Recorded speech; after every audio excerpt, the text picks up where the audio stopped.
nous allons écouter cette exhortation ensemble ce matin. Merci. C'est un message que nous avons déjà vu, c'est la suite. Pourquoi les nouvelles choses tardent-elles dans la vie des chrétiens? Pourquoi les bénédictions tardent-elles à venir dans la vie des chrétiens? Pourquoi les bénédictions tardent à venir dans la vie du chrétien? Quand tu es chrétien, naturellement, tu es censé entrer en possession de tes bénédictions. Amen. Amen. Oui. Quand tu deviens chrétien, naturellement, la bénédiction qui va avec la vie chrétienne est censée t'accorder de posséder les nouvelles choses.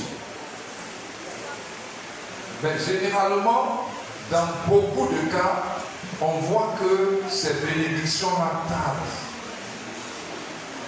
Souvent même ça ne vient pas, et puis les gens rétrogradent. Souvent, à cause de ce qu'elle tardent, beaucoup rétrogradent. Et ce n'est pas normal. Alors nous allons voir ce matin comment est-ce que le Seigneur peut nous aider.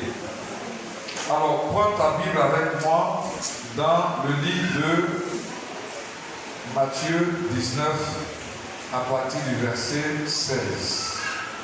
C'est un peu long, donc tu vas te tenir debout. Tu vas prendre ta Bible dans ta main et nous allons lire la parole du Seigneur. Pour le respect que nous avons pour la parole du Seigneur, on se tient debout. La Bible déclare que Jésus est la parole. Donc quand nous lisons la parole, naturellement, par respect, nous devons nous tenir debout pour cette parole, pour Jésus qui est dans sa parole. Et je lis donc la parole du Seigneur. Et voici un homme s'approcha et dit à Jésus, Maître, que dois-je faire de bon pour avoir la vie éternelle? Il lui répondit, pourquoi m'interroges-tu sur ce qui est bon? Un seul est le bon. Si tu veux entrer dans la vie, observe les commandements. Lesquels? Lui dit-il. Et Jésus répondit, tu ne tueras point, tu ne commettras point d'adultère, tu ne déroberas point, tu ne diras point de faux témoignages. Honore ton père et ta mère, et tu aimeras ton prochain comme toi-même. Le jeune homme lui dit, j'ai observé toutes ces choses, que me reste, que me manque-t-il encore? Et Jésus lui dit, si tu veux être parfait, va, vends ce que tu possèdes, donne-le aux pauvres, et tu auras un trésor dans le ciel. Puis viens et suis-moi.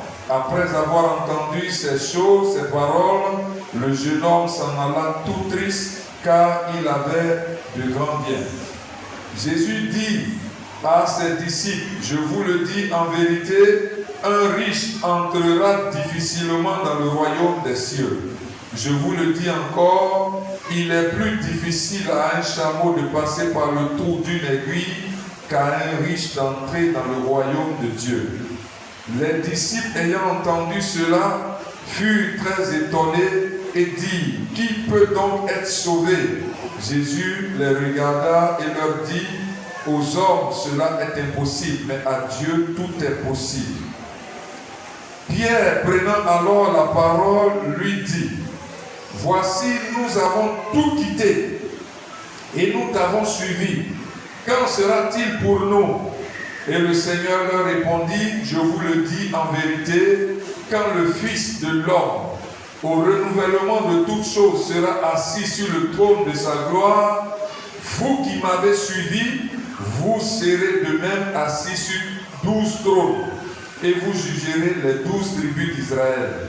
Et quiconque aura quitté à cause de mon nom ses frères, ou ses sœurs, ou son père, ou sa mère, ou sa femme, ou ses enfants, ou ses terres, ou ses maisons, recevra le centuple et héritera la vie éternelle. Plusieurs des premiers seront les derniers, et plusieurs des derniers seront les premiers. Et nous disons Amen, Amen, Amen.